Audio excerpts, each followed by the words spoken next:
Chapter 13 of The Wonderful Flight to the Mushroom Planet, The Place of Hidden Water. Ta rose. "We shall go," he said, "and as you speak of this place, it means that Meeb and Oru have at least had the good sense to tell you the story so that I shall not have to. Come, there is no time to lose." Now, with his kingly stride and using his great staff to speed him along over the ground, his necklace of marvelous many-colored stones swinging from side to side on his chest, Ta started away. He gestured to the boys to walk by his side, but little Meeb and Oru scuttled along behind. "Great Ta," began David with respect, "there is something I must ask you. You say all the time when you're speaking of the planet mystery that you must think. And Meeb and Oru said it too. But haven't your wise men ever made experiments to solve puzzles?" "Experiments? What is this word?" "Why," said David, having in mind those laboratories to which his father had taken him in hospitals, "you know, where they have things in glass jars and make mixtures and heat them to see what happens, or they let things stand around to see if they change, or feed them to rats and mice to see what the results are." Ta looked utterly blank. "I do not know what you mean," he replied. "You speak of strange happenings and use strange words. We think and think. My wise men put down what they think in the rolls of wisdom, then read aloud what they have written, and we talk about these writings." Now David and Chuck stared at each other with the same blank expressions on their faces that had come over the face of Ta. "But then," they exploded both at once. "How do you get anywhere?" exclaimed Chuck. "You'd just end up right where you started," cried David. "If you don't work with the thing that's causing the mystery," said Chuck, "like these plants, for instance, what good does it do you and your wise men to just write what you already know, and then talk and talk about what you've written?" "Sometimes it does good," returned Ta in his calm way. Then he looked off into the distance to where, through the winding greenish mists, the outlines of a small city were coming into view. And as he gazed with half-closed eyes, he seemed to be going over in his mind what the boys had just said. "But perhaps," he went on, "you have a new thought which I and my wise men have not come to yet. The thought that we must work with the thing itself that is causing the trouble." Now Ta was silent, and because the boys knew that in that great head of his something wonderful might be going on for the future good of his people, they too were still. In a few minutes more, they arrived at the little city where a few of the mushroom people came out to stare at them as they passed. At the sight of the two boys, they shrank back, amazed, and 2 or 3 ran away, yelling and waving their hands above their heads.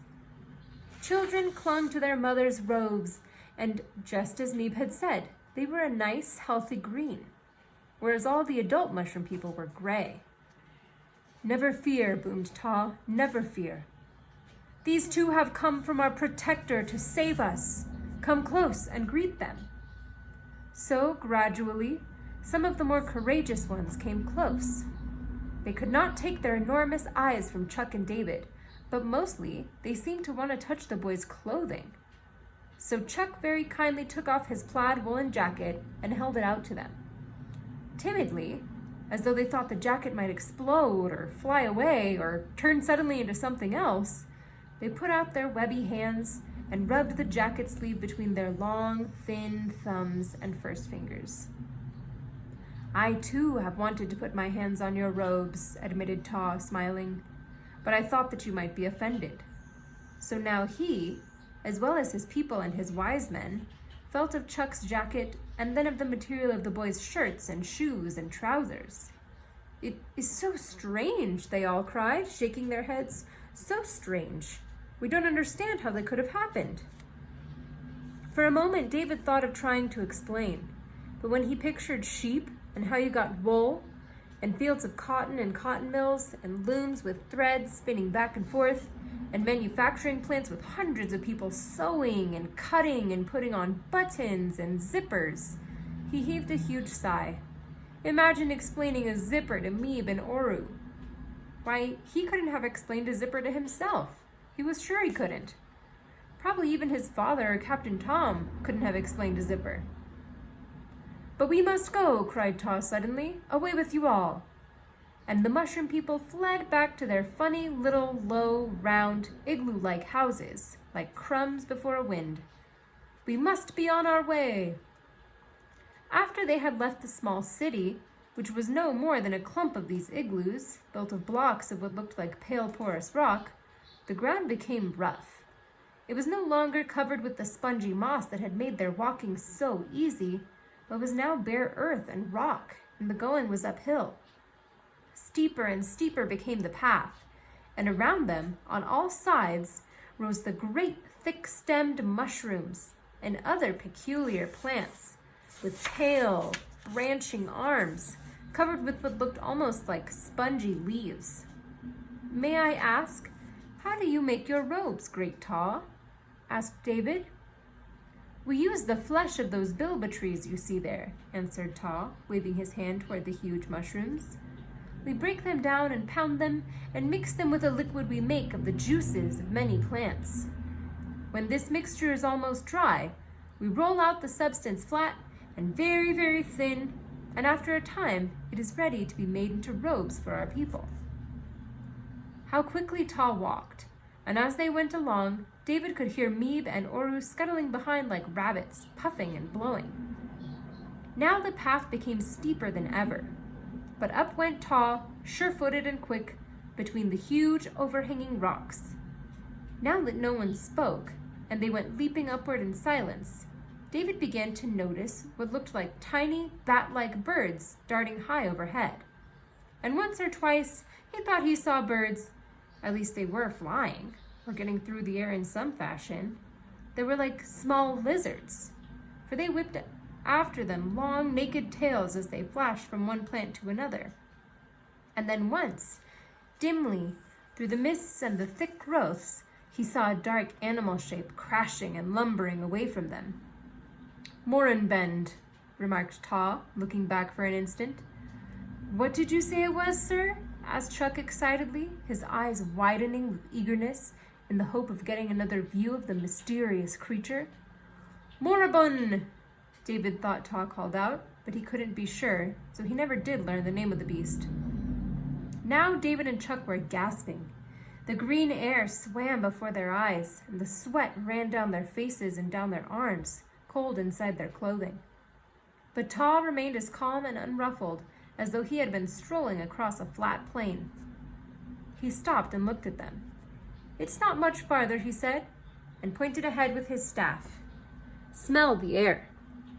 Can you get it, the peculiar odor?" Now little Meeb and Oru came puffing along, and they too sniffed. That's it, they cried. Oh, what was the smell? It was faint, but how familiar it was. It was not exactly a smell he liked, David said to himself, and yet it was connected with something he did like. What could it be? He turned to Chuck, and there was a look on Chuck's face as though he too knew that smell, as though he'd smelled it many times before. On up they went, and now the path became dangerous and frightening. It was so narrow that the boys could hardly pass along it sideways, with their backs to the steep, damp cliff and their faces turned outward.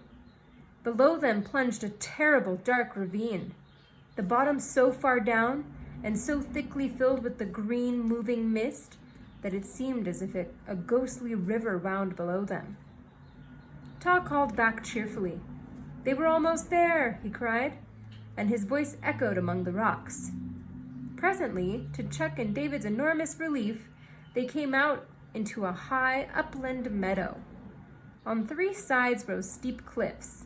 Away on the far side of the meadow, Taw disappeared, and Chuck and David hurried after.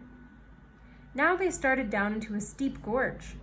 At the bottom of the gorge, the smell, which had been getting stronger and stronger, and which David still could not name himself, became overpowering. Here, indeed, in this damp, dim place, the smell was so thick that David and Chuck had to put their hands over their noses. "What is..." gasped Chuck from behind his hand. Don't no, terrible, returned David from behind his hand. Here is where they grew, cried Taw, and he made a wide sweep of his arm around the gorge. The boys looked down at the floor of the place and saw that it was covered with a blackish growth, which was nothing but slime in many spots.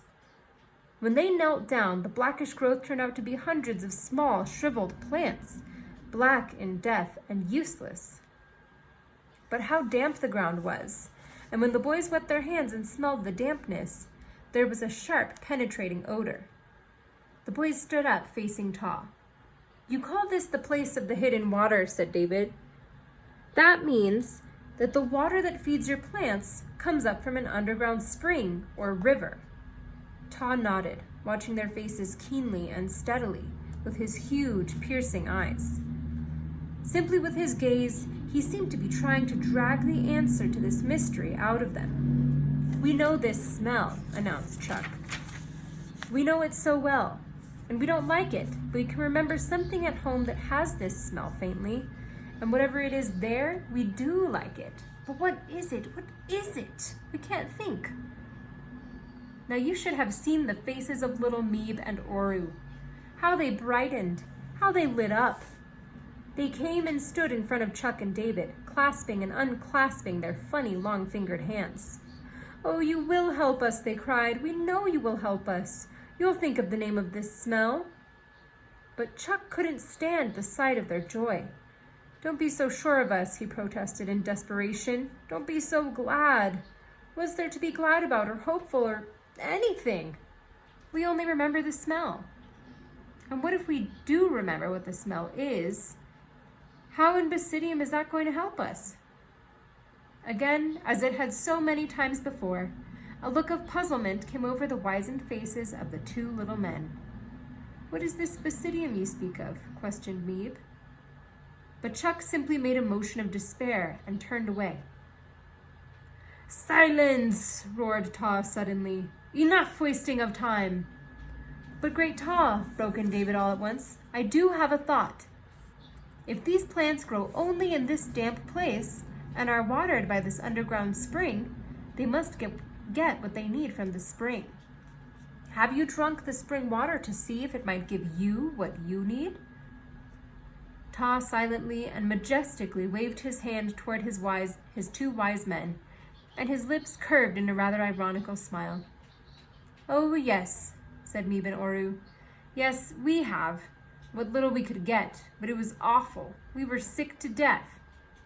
And here they shook their heads and rolled up their eyes and put their hands over their stomachs as though they had suffered great pain and inconvenience from drinking the potent water. I think I understand, said David, frowning in a weighty and solemn way, as he had seen his father frown when he was thinking something terribly important about a sick patient. The water has in it other things as well as the one thing you need to keep healthy.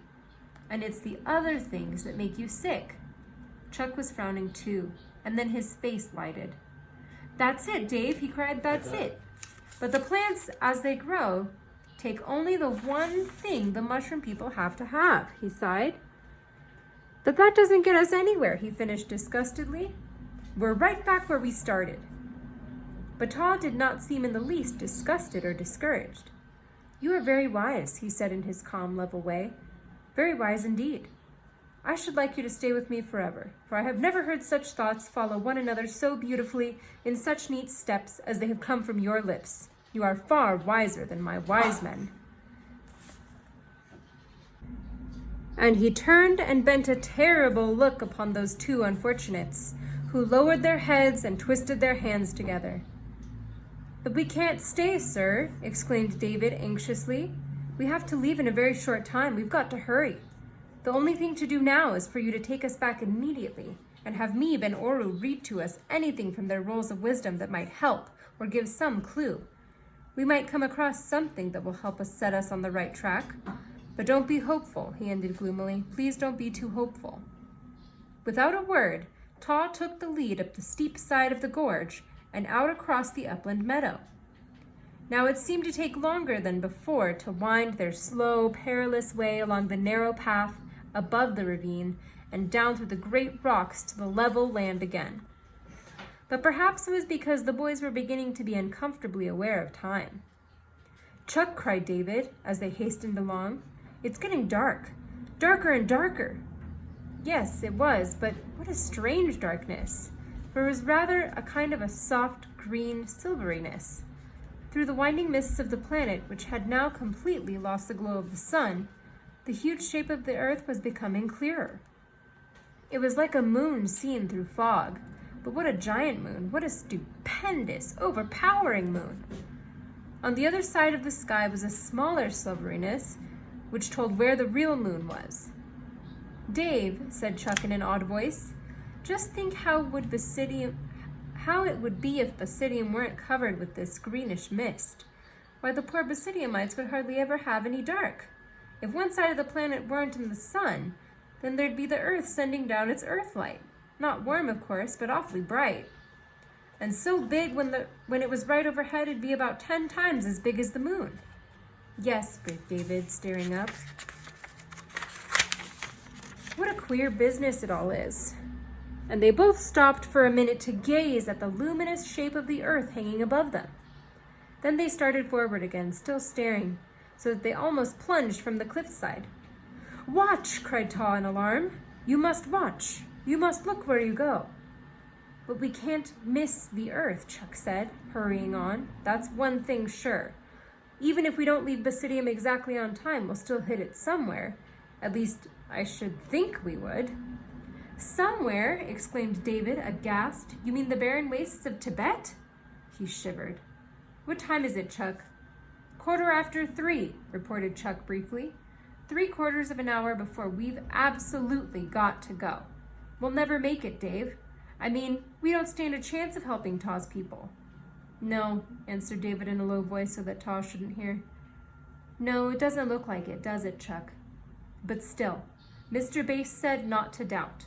That's the most important thing of all, he said. Not to doubt." Now at last they had descended from the mountainous place to the flat land again, and were once more within sight of the low, mounded shapes of the little city. David smiled to see how impatient the little wise men were to display their rolls of wisdom. "We will read to you all our thoughts," burst out Oru eagerly, bounding up beside them all at once. And he sounded as if that would be the most wonderful treat possible, both for himself and the two boys. "Well, perhaps not all of them," said David doubtfully. "Could you begin at a spot where you feel you're really getting onto the track of the mystery? You see, if you begin way back, we won't have time to figure what to do. We have hardly any time left." Meeb and Oru, trotting along beside them, gazed at each other sadly. You could see how half the fun was being taken out of their reading. Imagine not being allowed to reveal everything they'd written down, every single precious word. "Where must we begin then?" pondered Meeb. And now the two little men dropped behind again, chattering and arguing and waving their hands about in tremendous disagreement as to the best place to start.